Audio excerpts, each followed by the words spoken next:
data representation, that is second part, second unit. Sir वो question clear नहीं हुआ last class वाला। हाँ क्या हो गया सर?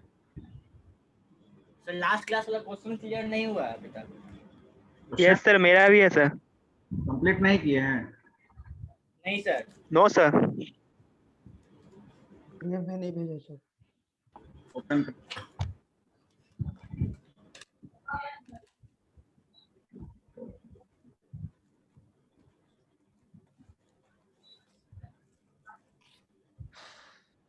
सर इसमें हम लोग को वंस कॉम्प्लीमेंट और टूस कॉम्प्लीमेंट भी पढ़ना है क्या? ये आज जो हम लोग स्टार्ट करेंगे टॉपिक डेटा रिप्रेजेंटेशन, इसमें सारा चीज पढ़ना है हम लोग को। Number system, then one's complement, two's complement, coding, weighted code, binary code, non weighted code, gray code, BCD, EBCDIC, ऐसी जितना तरह कोडिंग है, alpha numeric coding, error detecting, error correcting, everything. That is the second session. तो हम लोग इसको दोनों को पैरेलल चलाएंगे। तो एक क्लास, दो क्लास उसको कंडक्ट कर लेते हैं, क्योंकि उसमें जो है प्रैक्टिकल कुछ पार्ट है। हाँ, उसमें क्या क्वेश्चन में क्या क्लियर नहीं हुआ था सर? ए नंबर तो बना दिए थे, ये एसओपी पीओएस बताना था। ये तो हम बोले थे आपको करने के लिए। ये सर किए तो हैं, लेकिन सर एक डाउट आ रहा है कि अच्छा। अगर हम लोग 3 क्वाड लेके बनाए या फिर 2 क्वाड और एक पेयर लेके बनाए तो आंसर तुम्हारा डिफरेंट आ जाएगा। नहीं, इसमें आपका जो है वो 3 क्वाड ही रहेगा, ठीक है ना। पहले जो है 3 क्वाड ही रहेगा, क्योंकि आपका कंप्लीट एक रो और एक कॉलम आपका कंप्लीट आपका क्वाड जनरेट कर रहा है। उसके बाद हम लोग जो सोचेंगे, जो सिंगल वन आपका 0 बच रहा है, यानी कि एक आपका जो है 1 0 1, इसमें एक लाइन मिसिंग है क्या? थर्ड रो सेकंड कॉलम में जो 0 सिंगल बच रहा है उसके लिए पूरा क्वाड क्यों बनाए हम? एक मिनट।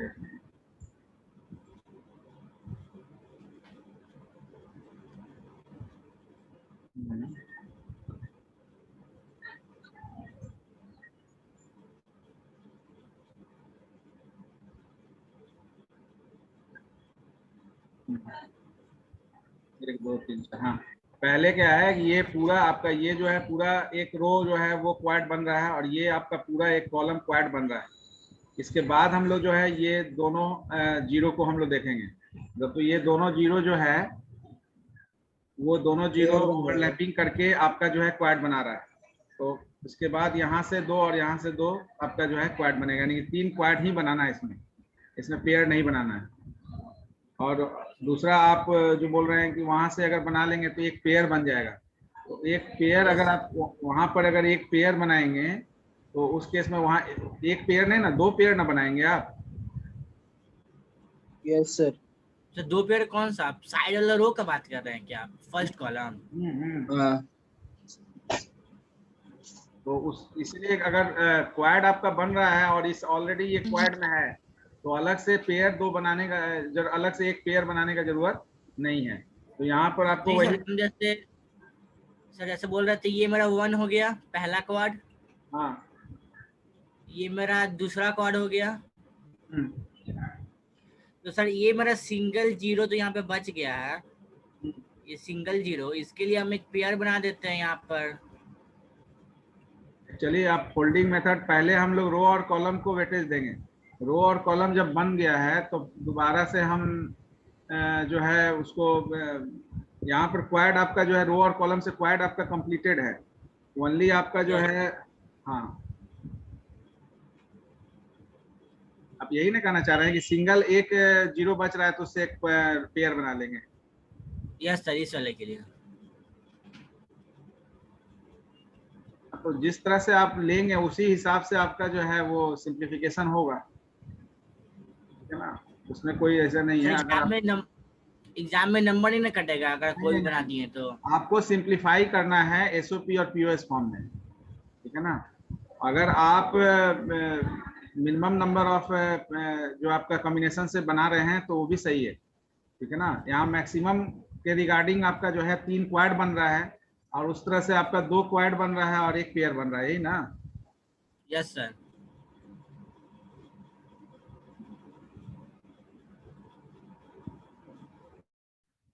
दोनों आप बना सकते हैं, दोनों में कोई डाउट नहीं है, ठीक है ना। क्वाड से बनाएंगे तो आपको ये 3 क्वाड को सॉल्व करके जो आपका है वो पीओएस निकलेगा। अगर आप क्वाड 2 क्वाड बनाएंगे तो एक पेयर बनाएंगे, वो एक पेयर से आपका जो सोल्यूशन होगा वो आपका फाइनल सोल्यूशन होगा। और सर हम लोग ओवरलैप करके पेयर बना सकते हैं, जैसे ये एक 0 और ये एक 0 को ओवरलैप करा के? नहीं, सिंगल नहीं, एटलीस्ट 2। तो मतलब ओवरलैप में क्वाड बनेगा हमेशा? हाँ, क्वाड बनेगा, ऑक्टल बन सकता है, ऑक्टेट। यानी कि अगर ये पूरा जो आपका है पहला कॉलम और लास्ट का कॉलम 0 0 हो तो आप पूरा से चार इधर 4 उधर लेकर, या पहला रो और लास्ट का रो, फर्स्ट रो और सेकेंड फोर्थ रो अगर कंप्लीट 0 या 1 से है तो वहां पर भी आप ऑक्टेट बना सकते हैं। अगर कॉर्नर पर है, चारों कॉर्नर पर, तो वहां पर आप क्वाड बना सकते हैं। ओके सर, मेरा डाउट क्लियर हो गया sir.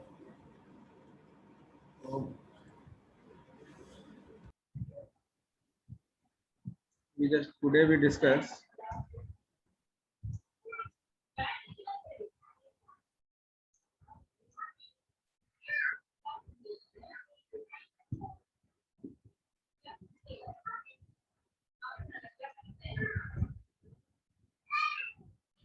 Data representation.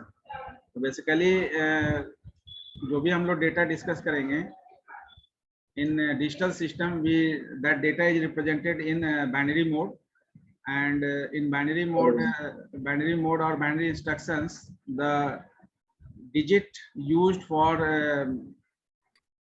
representing the instruction is either 0 or 1। तो 0 और 1 के कॉम्बिनेशन से ही कोई भी रिप्रेजेंटेशन हमारा होता है। तो any types of computer is designed और the architecture of the computer is designed on the basis of that 0 1। That means any pattern like ASCII, BCD, IC, EBC, ADC, जो भी पैटर्न है वो पैटर्न आपका इस 0 1 के ही बेसिस पर आपका कैरेक्टराइज किया गया है। तो जिस तरह से आपका 0 1 में उसका जो कैरेक्टराइजेशन होगा उसके बेसिस पर कोई भी कैरेक्टर का आप 0 1 रिप्रेजेंटेशन कर पाएंगे, और उसी के हिसाब से आपका जो है इनपुट आउटपुट ऑपरेशंस जो है इनसाइड द कंप्यूटर वो ऑर्गेनाइज होगा।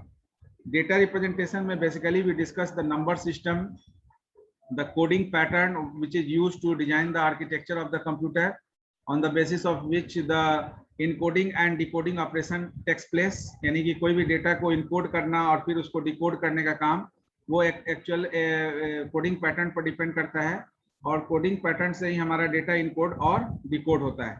तो various coding pattern we have gray code, BCD code, binary coded decimal, ठीक है ना, XS3 code, we have some weighted code and some non-weighted code। तो weighted code में आपका ये BCD, ग्रे, ये सारा कोड आपका जो है weighted code में आएगा, जहां पर आपका हर पर्टिकुलर डिजिट का या का प्लेस वैल्यू या पर्टिकुलर वो वैल्यू एग्जिस्ट करता है। नॉन वेटेड कोड में भी हम लोग कुछ पर्टिकुलर कोडिंग पैटर्न डिस्कस करेंगे। फिर हम लोग डिस्कस करेंगे आपका error detection and error correcting codes. Under that we discuss the Hamming code, which is an error correcting code used for correct the error occur in the data transferring। यानी कि sending और receiving packet में जो भी आपका data error है उस error को खत्म करने के लिए we just discuss various types of tools like checksum, parity checker, at the same time we use hamming code also। तो hamming code is used for data corrections, या आप बोल सकते हैं एरर जो भी आपका डेटा रिलेटेड एरर है उसको रेक्टिफाई करने के लिए we can use Hamming code. तो बेसिकली डेटा रिप्रेजेंटेशन में in digital system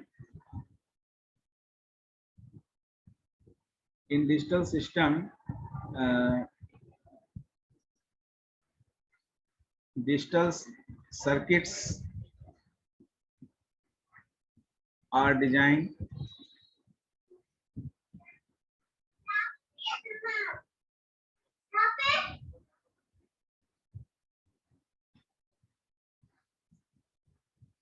or designed by means of binary instructions which consist of 0 of 1. That means instruction for the digital system is organized by the help of, हम लोग के system में encoder और decoder भी होता है। वो हम लोग डिस्कस करेंगे। अभी जो principle of logic circuit discuss कर रहे हैं पार्ट 1 में, उसमें केएमएफ के बाद हम लोग अरिथमेटिक सर्किट डिस्कस करेंगे। अरिथमेटिक सर्किट दो तरह का होता है, कॉम्बिनेशनल और सीक्वेंशियल। तो कॉम्बिनेशनल सर्किट्स में ही हम लोग वो सारा डिस्कस करेंगे, adder, subtractor, multiplier, decoder, encoder, multiplexer, demultiplexer, all are the part of combinational circuits. Basic difference क्या है दो तरह के सर्किट में? Combinational circuits is designed by the help of logic gates and sequential circuits are designed by the help of flip flops. So principle of logic circuit part 2 में we have to discuss the sequential circuits, that is various types of flip flop, counter, designing of counter, ठीक है ना? So that is discussed under the 3rd and 4th unit. Right now we are discussing the 2nd unit, and the first unit consists of the historical details of the particular computer or microprocessor, you can say generation by generation what is the progressive report we have for the particular microprocessor. यानी generation by generation आपका microprocessor में क्या enhancement हुआ और किस तरह का architecture, various architecture हम लोग फॉलो करते हैं, that is like von Neumann architecture. Basically ज़्यादा हम लोग डिस्कस करते हैं von Neumann model of architecture of computer. So that is the unit 1. So after discussion of data representation we just use that one, historical part of that. जो आप computer का generation पढ़े हैं वहाँ पर भी आप पढ़े होंगे टेक्नोलॉजी पॉइंट ऑफ व्यू से जो डिफरेंशिएट करता है आपका माइक्रो प्रोसेसर. तो टेक्नोलॉजी पॉइंट ऑफ व्यू हम लोग जो है वो आपका यूनिट 1 में डिस्कस करना है कि आपका जनरेशन में कौन सा टेक्नोलॉजी यूज किया गया. So out of several key points, one of the point is technology on the basis of which the particular micro computer designed in a specific generation. तो हर जनरेशन में जो कंप्यूटर डिजाइन हुआ वहां पर एक certain technology को use किया गया और वो टेक्नोलॉजी आपका उस जनरेशन के लिए एज ए की पॉइंट हम लोग डिस्कस करते हैं कि इस फर्स्ट जनरेशन में जो है वैक्यूम ट्यूब यूज हुआ, सेकेंड जनरेशन में हमारा जो है वैक्यूम ट्यूब जो है ट्रांजिस्टर के फॉर्म लिया, ट्रांजिस्टर का फॉर्म लिया, यानी कि ट्रांजिस्टर को एज ए टेक्नोलॉजी यूज किया गया. बाद में उसको नंबर ऑफ ट्रांजिस्टर को आईसी में बदला गया, इंटीग्रेटेड सर्किट्स. फिर उससे एलएसआई बनाया गया, फिर वीएलएसआई, फिर ultra large scale integrated circuit, यानी ट्रांजिस्टर्स का संख्या बढ़ाया गया और उसको इंटीग्रेट करके फास्टेस्ट मैनर में इंस्ट्रक्शंस में डेटा और किसी भी तरह का डेटा मूवमेंट को फास्ट करने के लिए नंबर ऑफ ट्रांजिस्टर्स को एक्यूमुलेट करके आपका जो है लार्ज स्केल का इंटीग्रेटेड सर्किट आईसी बनाया गया. That is the particular part under which we have to discuss the technology. तो यहाँ डेटा रिप्रेजेंटेशन में बेसिकली डिजिटल सिस्टम में कोई भी डिजिटल सर्किट जो डिजाइन किया जाता है वो बाइनरी इंस्ट्रक्शंस के फॉर्म में होता है और बाइनरी इंस्ट्रक्शन जो है वो 0 और 1 को होल्ड करता है. That means instructions for digital system is organised by the help of digit available in the binary number system. That means whatever instruction we are writing for the particular digital system, that is in the form of 0 and 1. Your computer also recognize the data either in the form of 0 and 1. So it is also responsible for decoding the data, यानी कि हमारा जो decoding of data होगा 0-1 के form में, that is also related to the particular binary number system because after encoding और decoding that data is converted in the form of 0-1. तो हमारा जो कंप्यूटर है वो 0-1 के फॉर्म में ही डेटा को ऑब्जर्व करता है. तो under data representation we have to discuss various way to represent your data by using various tools like ones complement, twos complement, ठीक है ना, various types of arithmetical operation on the basis of that particular 0-1 data, like BCD, subtraction, addition, multiplication, division, where we use 0 1 form of the data to handle all types of operations. तो यहाँ पर हम लोग algorithm भी discuss करेंगे कि what is the algorithm for finding the addition between two binary numbers by using 2's complement method, subtraction by using 2's complement, 1's complement method.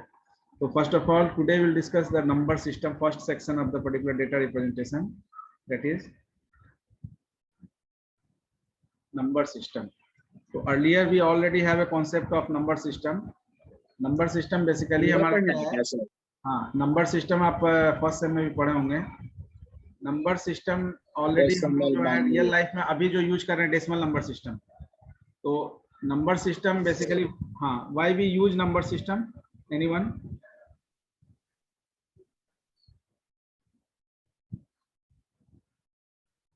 Because to represent any instructions, either for mathematical implementation or for any types of implementation, logical implementation. तो number system में number जो है वो that is the representation for the particular value, you can say. Number system में we just discuss two sections like digit and number. Sir computer में बोल रहे हैं या फिर सर रियल वर्ल्ड में बोल रहे हैं? नहीं, रियल वर्ल्ड में तो हम लोग डेसिमल नंबर सिस्टम यूज करते हैं. नंबर सिस्टम जो भी जितना तरह का नंबर सिस्टम हम लोग जानते हैं उसको डिस्कस करेंगे. Basically binary number system is use in the computer, ठीक है ना.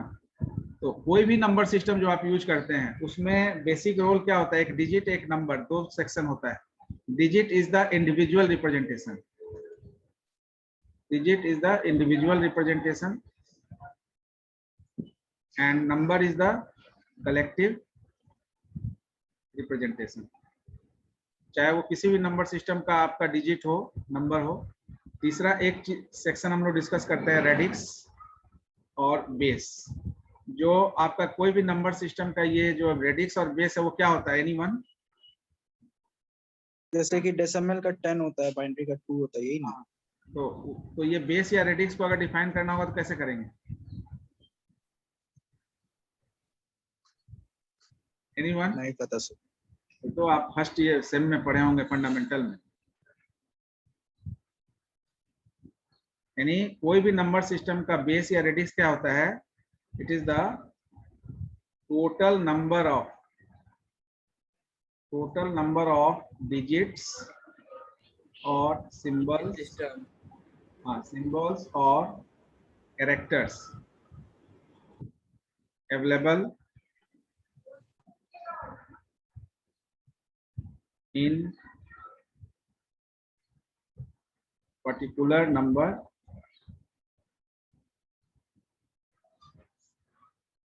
is known as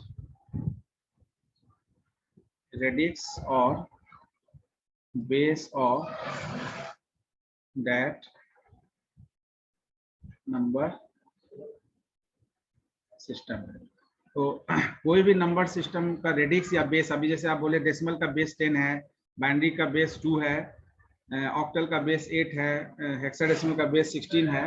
ये जो बेस आप बता रहे हैं एक्चुअली क्या है, ये base is what, it is the total number of digits, symbols और characters available in a particular number system. So why the base of binary is 2? Because the digit is 2 only, 0 or 1. Why the base is 10 in case of binary decimal number system? Because in decimal number system you have 10 digits starting from 0 to 9. Why the base of octal number system is 8? Because the octal number system consists of 8 digits, that is starting from 0 up to 7. Why the base of the hexadecimal is 16? Because there is 10 digit, 0 to 9 decimal digit and 6 character A, B, C, D, E, F. All around we have 16 digit or symbols, collectively 16 digit or symbols. That's why the base of hexadecimal is 16. So this is the universal, this is the universal definition for radix or base of any number system. That means कोई भी number system का आपका radix या base, radix बोले या base बोले, उस number system में जितना डिजिट या सिंबल्स या कैरेक्टर्स अवेलेबल है उसके बेसिस पर हम लोग तय करते हैं. तो we already have go through the particular various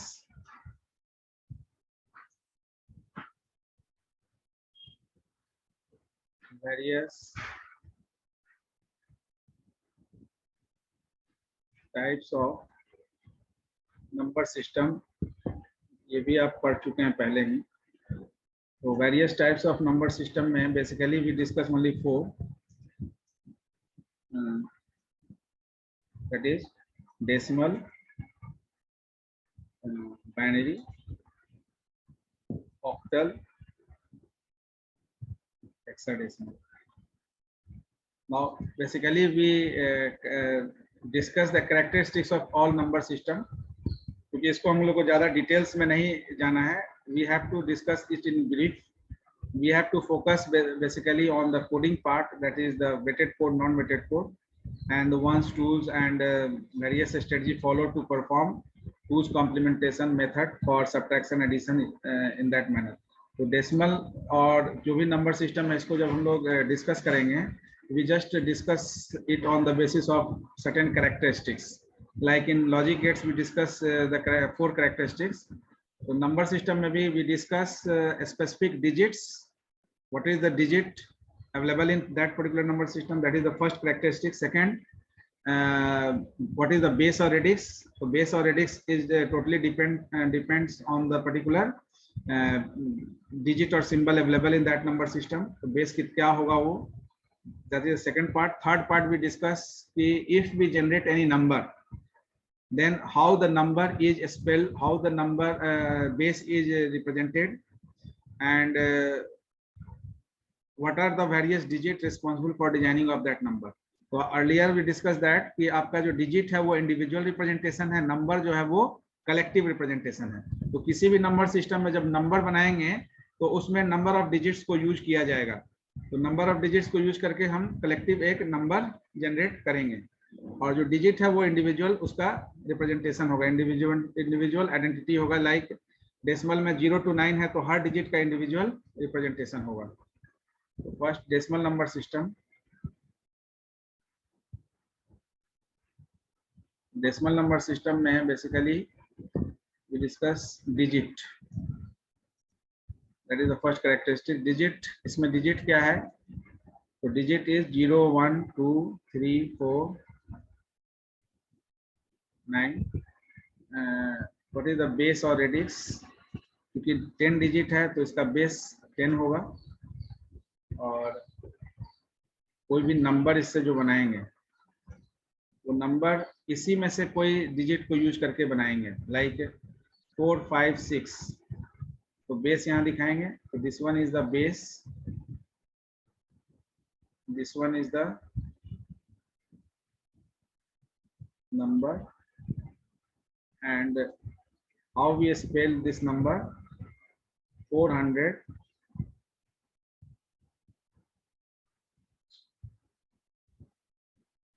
56। तो ये आपका डेसिमल नंबर सिस्टम ही आपका एक नंबर है, नंबर जो डेसिमल नंबर सिस्टम का है जिसको आप कलेक्टिव स्पेल करते हैं। बाकी किसी भी नंबर सिस्टम में उसके नंबर को आप कलेक्टिव स्पेल नहीं करते हैं, इंडिविजुअल स्पेल करते हैं। यानी कि अगर हम 4 5 6 को ऑक्टल नंबर सिस्टम का कोई वैल्यू दिखाएं, यानी बेस 8 दिखाएं, तो इसको कैसे स्पेल करेंगे? 4 5 6 individually. We don't spell it in a collective form like 456. So except decimal number system, whatever number system we have, in that number system we spell the number by its digit, यानी कि individual digit को जो spell करके हम उसको spell करते हैं individually। collective spell केवल decimal number system को करते हैं। तो similarly second, अब इसको आप लैंग्वेज में अगर लिखना चाहेंगे तो लिख सकते हैं कि decimal number system is the system in which 10 digits are available, that is 0 1 2 3 up to 9, and because total number of digits is 10, so the base of the decimal number system is 10, and you just take any example of that particular। तो number यहाँ ये number is, it is the example of any number which is designed by the help of this digit। Similarly we have binary number system।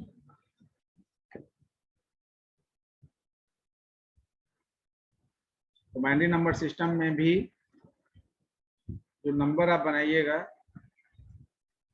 पहले तो base या radix and digit. तो digit 0 comma 1, 2 digit है तो base 2 होगा। Number कोई भी आप बनाएंगे वो इसी 0 1 से बनाएंगे। तो 2 is the representation for base. ये आपका हो गया नंबर। और इसको स्पेल कैसे करेंगे? तो spell in individual manner like 1 1 0 1। That means कि in binary number system, decimal number system में इसको बोलते हैं 1101, but in binary number system we spell it in individual manner like 1101. Similarly, octal number system,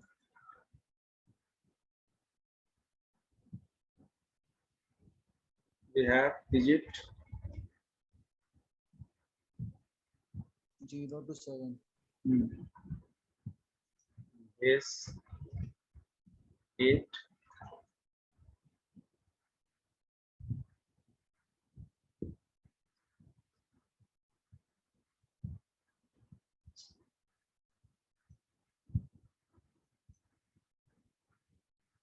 the number, and we spell this number by through 1 2 and 3. तो 1 2 3 से इसको spell करेंगे। Similarly, we have hexadecimal,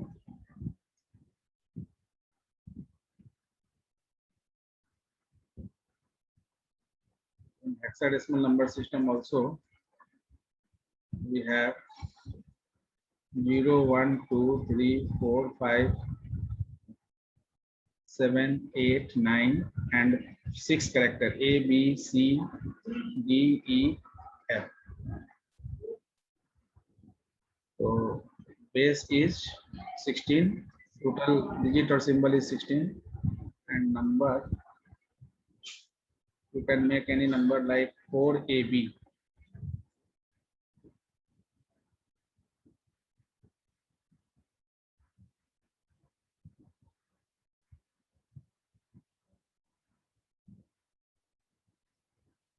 Let's say 4AB. So individually we just represent the particular value. तो decimal number system को छोड़कर बाकी जो भी नंबर सिस्टम है उसको हम इंडिविजुअली ही स्पेल करते हैं। Now we already discuss about the conversion.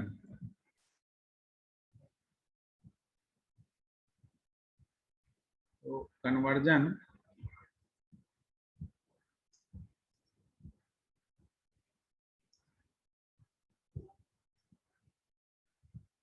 Of number system, कितना तरह का कन्वर्जन पढ़े थे आप?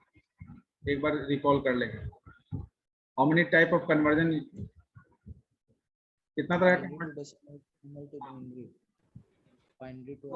हाँ, हम लोग इसको जो है यहाँ पर कुछ यूज करेंगे, जैसे बाइनरी के लिए बी यूज करेंगे, ऑक्टल के लिए ओ यूज करेंगे, डेसिमल के लिए डी यूज करेंगे,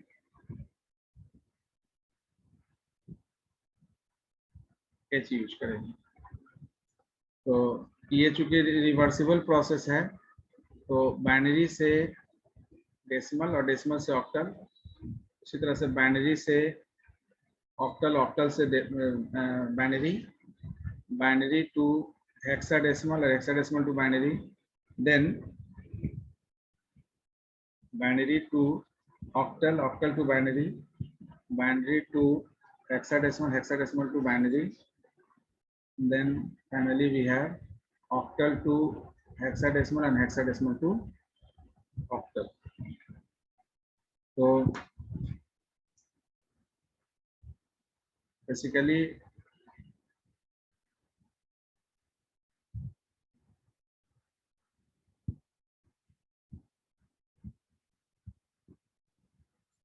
sir binary to hexadecimal 2 times है सर, ऐसा binary to hexadecimal number 3 and number 5। Octal भी तो sir 2 time. Yes sir.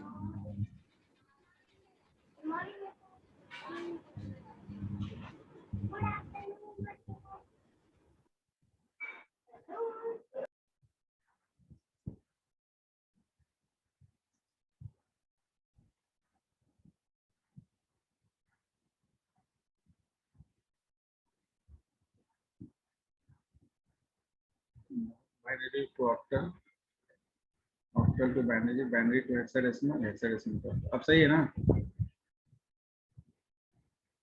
Yes, sir. Now it's okay. Sir leave नहीं मिलेगा? क्या?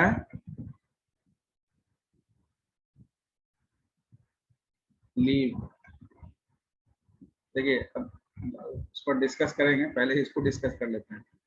Decimal to binary, decimal to octal, decimal to hexadecimal, यानी कि और नहीं पा रहे हैं सर। और नहीं पा रहे? क्यों, नो कंसंट्रेट सर, नहीं कर पा रहे हैं क्या? नो सर, किसी ना किसी का सर घर में तबीयत बराबर खराब हो जा रहा है। समस्या तो है नहीं, क्या कीजिएगा, अभी हम खुद कंसंट्रेट नहीं कर पा रहे हैं, तो समस्या सब जगह है। कुछ दिन के लिए सर मिल जाना चाहिए सर, आप एक बार देखते हैं अपने स्तर से, क्योंकि बिहार में लॉकडाउन लग गया। 15 तारीख तक लॉकडाउन भी लग गया बिहार में सर। सर हमको जो सिचुएशन लग रहा है, हमको तो लग रहा है कि एग्जाम भी ना हो कहीं, ऐसा लग रहा है जैसा स्थिति। हाँ, इस बार थोड़ा सा सिचुएशन वर्स्ट है, लेकिन उसका प्रॉपर नहीं है। पिछले बार ज्यादा ही था, लॉकडाउन हो गया, सब कुछ हो गया। इस बार बहुत ज्यादा केयरलेसनेस है, जबकि इस बार ज्यादा दिक्कत है। सर बात करिए सर, ये सीरियस इशू है सर, मैनेजमेंट से बात करिए सर आप। चर्चा करेंगे। Decimal to binary, decimal to octal और डेसिमल टू हेक्साडेसिमल, जो पहला 3 हम लोग डिस्कस करते हैं। अब पहले आप ऑलरेडी डिस्कस किया, हम लोग को केवल ब्रीफ करना है, क्योंकि आगे कभी भी इसका यूज अगर करना होगा तो हम लोग उसको अप्लाई करेंगे, ठीक है ना? तो अप्लाई करेंगे तो वहां पर हमको जो है पूरा ऑब्जर्वेशन देखना पड़ेगा। तो इसके लिए हम लोग कुछ ट्रिक यहाँ पर यूज कर लेते हैं कि decimal to binary, decimal to octal और डेसिमल टू हेक्साडेसिमल, ये जो पहला 3 टाइप का कन्वर्जन है, जहां पर डेसिमल आपका सोर्स है और बाइनरी, ऑक्टल या हेक्साडेसिमल आपका डेस्टिनेशन है, तो उस केस में आपका जो कन्वर्जन होगा उसमें केवल बेस चेंज होगा। यानी बाइनरी का केस में बेस 2 यूज होगा, ऑक्टल केस में बेस 8 यूज होगा और हेक्साडेसिमल केस में बेस 16 यूज होगा। Same thing for binary to decimal, octal to decimal और हेक्साडेसिमल टू डेसिमल भी होगा। यानी एक पर्टिकुलर अगर हम लोग रूल्स को फॉलो डिस्कस कर लेते हैं, डेसिमल टू बाइनरी और बाइनरी टू डेसिमल, तो that rule is applied on decimal to octal, octal to decimal, decimal to hexadecimal, hexadecimal to decimal also, only by replacement of the base. That means first we discuss decimal to binary. Under this we have 2 sections. First we discuss decimal to binary and then binary to decimal. तो यहाँ पर हम लोग example based ही discuss करेंगे। तो decimal to binary अगर है तो we just take any example of decimal value, like 1 छोटा ही वैल्यू लेते हैं 25.25 इनटू बाइनरी। अब इसमें इसलिए 25.25 ले रहे हैं क्योंकि इसमें आपका इंटीग्रल और फ्रैक्शनल दोनों पार्ट है। तो we have certain rules for integral part and certain rules for fractional part. तो इंटीग्रल पार्ट और फ्रैक्शनल पार्ट। इंटीग्रल पार्ट के लिए क्या रूल है? इंटीग्रल पार्ट के लिए है कि जो भी आपका इंटीग्रल पार्ट, जैसे 25 यहाँ इंटीग्रल पार्ट है, तो उसको जो डेस्टिनेटिव हमारा जो कन्वर्जन है, यानी कि जिस बेस में हमको कन्वर्ट करना है, बाइनरी में कन्वर्ट करना है, तो उससे डिवाइड करते हैं। यानी इंटीग्रल पार्ट को डिवाइड करते हैं, जैसे ये बाइनरी में करना है तो 2 से डिवाइड करेंगे, ऑक्टल है तो 8 से डिवाइड करेंगे, हेक्साडेसिमल होगा तो 16 से डिवाइड करेंगे। 2 से डिवाइड करने के बाद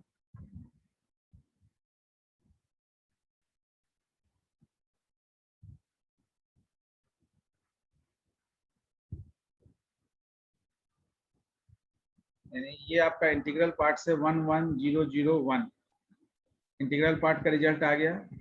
फ्रैक्शनल पार्ट के लिए क्या करना है? 2 से मल्टीप्लाई करना है आपको, अगर बाइनरी है तो ऑक्टल है तो 8 से मल्टीप्लाई करना है, हेक्साडेसिमल है तो 16 से मल्टीप्लाई करना है। अब फ्रैक्शनल पार्ट को डिलिमिट करने का दो तरीका हो सकता है। फ्रैक्शनल पार्ट को डिलिमिट करने का है, या तो मल्टीप्लिकेशन के बाद आपका जो रिजल्ट आ रहा है उसमें फ्रैक्शनल पार्ट कंप्लीट 0 आ जाए तो आपका स्टॉप हो जाएगा मल्टीप्लिकेशन, या दूसरा कि आपका अगर फ्रैक्शनल पार्ट रिपीट हो जाए, जैसे कंटिन्यूअस सीरीज में ऐसा होगा कि जब आपका जो है डेसिमल मल्टीप्लाई करने, जैसे मल्टीप्लाई किए तो यहाँ रिजल्ट आया 0.50, यानी पॉइंट के पहले 0 है तो इस 0 को होल्ड करेंगे, फिर 0.50 को 2 से मल्टीप्लाई करेंगे तो ये आया 1.00। जैसे ही आपका फ्रैक्शनल पार्ट में 0 आया, प्रोसेस यहाँ टर्मिनेट हो जाएगा। यानी प्रोसेस टर्मिनेशन का दो आपका जो है स्टेप होगा, या तो फ्रैक्शनल पार्ट के आपका 0 हो जाए मल्टीप्लिकेशन के दौरान, या फ्रैक्शनल पार्ट में सेम फ्रैक्शन रिपीट हो जाए, जैसे कोई पहले 0.10 आया है फिर से 10 आ जाए, 0.20 आया है पहले से फिर से 0.20 आ जाए, तो भी आप इसको प्रोसेस को स्टॉप कर देंगे। That is final outcome is 11001.01। इसको टॉप टू बॉटम लिखते हैं, तो ये आपका बाइनरी हुआ। मेन हाँ, डेसिमल टू बाइनरी का जो स्ट्रेटजी है वही स्ट्रेटजी आपको decimal to octal, decimal to hexadecimal में भी फॉलो करना है। केवल आपका जो है बेस चेंज होगा। डेसिमल टू बाइनरी में बाइनरी का बेस यूज होगा, तो इंटीग्रल पार्ट को 2 से डिवाइड करेंगे और फ्रैक्शनल पार्ट को 2 से मल्टीप्लाई करेंगे, ठीक है ना। डिवाइड करने के बाद आप कैसे लिखते हैं वो आपको पता है। फ्रैक्शनल पार्ट को मल्टीप्लाई करेंगे जब, तो प्रोसेस टर्मिनेशन का 2 पॉइंट होगा। पहला पॉइंट कि आपका अगर मल्टीप्लिकेशन के बाद फ्रैक्शनल पार्ट 0 हो जाए, पहली बार में हो जाएगा तो एक के बार पहली बार में ही स्टॉप कर दें प्रोसेस, या ऐसा हो सकता है कि पॉइंट के बाद 0 नहीं आए लेकिन आपका कोई पहले से जो फ्रैक्शनल आपका जो एग्जिस्टेंस है वही रिपीट हो जाए, जैसे पहले से 0.20 है और फिर से 0.20 आ जाए, तो वहां पर प्रोसेस को स्टॉप करके अब 3 डॉट्स कर देंगे। यानी अगर हमारा कंप्लीट फ्रैक्शनल पार्ट में कंप्लीट ऑपरेशन नहीं हो पा रहा है, रिपीटेशन हो जा रहा है, तो 3 डॉट्स देकर छोड़ देंगे। क्लियर है ना। अब ये डेसिमल टू बाइनरी के साथ जो है यही चीज decimal to octal, decimal to hexadecimal में भी होगा, लेकिन क्या चेंज होगा, तो इंटीग्रल में 2 की जगह 8 ऑक्टल के लिए, हेक्साडेसिमल के लिए 16 यूज होगा। फ्रैक्शनल पार्ट में भी ऑक्टल के लिए 8 से मल्टीप्लाई करेंगे, हेक्साडेसिमल के लिए 16 से मल्टीप्लाई करेंगे। रीजॉइन फ्रैक्शनल पार्ट में 0 से 1 कैसे हुआ?